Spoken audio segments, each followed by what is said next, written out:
উষ্ণতার ছোঁয়া পেল ওরা বলতে যারা মা বাবার আদরের কোল পায়নি। এদের কথা মাথায় রেখে এক অনবদ্য উদ্যোগ নিল আসানসোল দুর্গাপুর পুলিশের বিধাননগর ফাঁড়ির পুলিশ। দুর্গাপুরের কাঁকসার রাজবাঁধ শিশু সদনের শিশুদের হাতে শীত বস্ত্র তুলে দিল পুলিশ। সাথে তুলে দেওয়া হলো কম্বল, বেডশিট, ফুটবল আর খাবার সামগ্রী। বিধাননগর ফাঁড়ির আধিকারিক মিহিরদের উদ্যোগেই এমন একটা মহতী উদ্যোগ নেওয়া হয়। ছোট বাচ্চাদের সাথে কিছু প্রোগ্রাম করার জন্য বা তাদেরকে কম্বল, বেডশিট, মিষ্টি, চাল ডাল এসবগুলো উপহার দেওয়ার জন্য তাদেরকে এসেছি। আমাদের সামনে সিআই সাহেব এবং ম্যাডাম উপস্থিত আছেন। সবাইকে আমার তরফ থেকে নমস্কার। তারা যেন সুস্থ থাকে, ভালো থাকে। আমরা এবার শুরু করছি অনুষ্ঠানটা। সবুজায়নের লক্ষ্যে রবিবার বৃক্ষরোপণও করা হলো রাজবাঁধ শিশু সদনে। আসানসোল দুর্গাপুর পুলিশের সার্কেল ইন্সপেক্টর রণবীর বাগ জানান, এই ধরনের একটা উদ্যোগ প্রশংসার দাবি রাখে।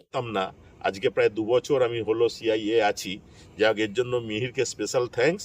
এবং আমরা তোমাদের সাথে আছি এবং তোমরাই হচ্ছে আগামী দিনের দেশের চালিকা শক্তি।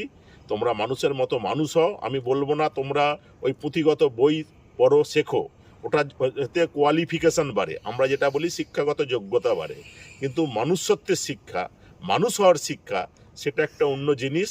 বড় চাকরি করতে হবে, বড় কিছু করতে হবে, সেটা বড় কথা নয়। সমাজে মানুষের খুব দরকার। তাই এই সমস্ত জায়গাগুলোই মানুষ তৈরির কারিগরের জায়গা।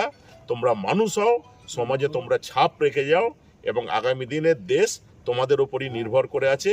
তোমাদের মতো যারা বাচ্চা, তারাই আগামী দিনের দেশের চালিকা শক্তি। তাই বলব, উষ্ণতার ছোঁয়া আসানসোল দুর্গাপুর পুলিশের বিধাননগর ফাঁড়ির এমন একটা উদ্যোগকে সাধুবাদ জানালেন নিউ টাউনশিপ থানার আধিকারিক নাসরিন সুলতানা। বলবো আর কি, এই জায়গাটাকে এত সুন্দরভাবে পরিচালনা করা এবং এই জায়গাটাকে ধরে রাখা।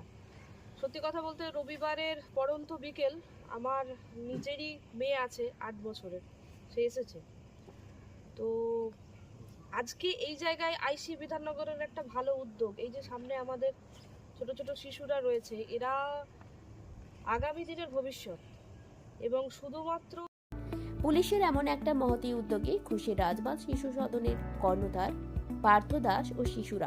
আমরা অ্যাকচুয়ালি কি এখানে যেসব সাহেবরা দাঁড়িয়েছে তার সামনে আমার কিছু বলার মতো আমার ভাষাও নেই, ধৃষ্টতাও নেই।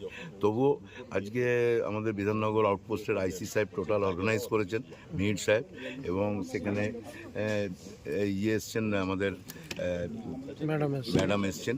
তো সবার কাছে আমি কৃতজ্ঞ যে আজকে আমার বাচ্চাদের মাঝখানে ওনাদেরকে আমরা পেয়েছি এবং এত বড় অনুষ্ঠানটা ওনারা প্রেজেন্ট করলেন। কি দিলেন ওনারা আজকে আমার বাচ্চাদের হাতে তুলে দিলেন কম্বল, বিছানার চাদর, চাল, আলু, তেল, মিষ্টি মুখ করাবেন ওনারা নিজে হাতে, একটা ফুটবল, হ্যাঁ, এই নিয়ে ওনারা আমার বাচ্চাদেরকে আজকে আমার বাচ্চারা ভীষণ আনন্দ। কত বাচ্চা এখানে? আমার টোটাল 50।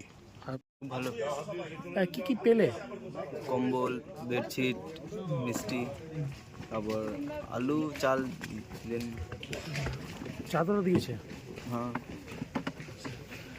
কতটা খুশি তোমরা? খুব খুশি। কোন ক্লাসে পড়ো? ক্লাস 9। ক্লাস 9-এ। বাড়ি কোথায়? বর্ধমান। আসানসোল দুর্গাপুর পুলিশের বিধাননগর ফাঁড়ির এমন একটা উদ্যোগে শিশুদের মুখে হাসি ফুটল। পান থেকে চুন খসলেই যে পুলিশ কর্মীদের কেউ 1 ইঞ্চিও জমি ছাড়ে না, সেই পুলিশই আজ দেখিয়ে দিল সামাজিক দায়বদ্ধতার কাজে তারা এই সমাজে একটা অগ্রণী ভূমিকা গ্রহণ করেন। রাজবাঁধ থেকে অনুরাধা সেনগুপ্তের রিপোর্ট, খাঁটি খবর।